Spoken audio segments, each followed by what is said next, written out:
আসসালামু আলাইকুম প্রিয় বন্ধুরা, আজকে আপনাদেরকে ফ্রি চা খাওয়াবো। তো ফ্রি চা কোথায় পাওয়া যায় আজকে আপনাদেরকে দেখাবো। পৃথিবীর বুকে এমন একটা শহর যা রাতে কখনো ঘুমায় না, মক্কা এবং মদিনা। আর ফ্রি চা বা গাওয়া আরবিক কফি খাইতে চাইলে চলে আসেন মক্কায়। এই যে দেখেন, চা এবং গাওয়া দিতেছে এলো মক্কা আল সাফা টাওয়ারের নিচে। আপনারা যারা আসবেন এখান থেকে ফ্রি চা এবং গাওয়া খাবেন, আসলে অনেক মজা। এমন দৃশ্য আর কোথাও দেখতে পাবেন না।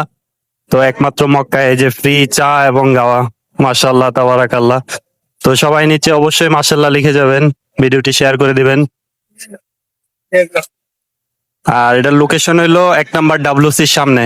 মক্কায় যারা আছেন, হজ এবং উমরাতে আসছেন, তো মক্কার 1 নম্বর গেটের সামনে এই যে ফ্রি চা খাওয়া হইতেছে, ফ্রি চা এবং গাওয়া আরবিক কফি।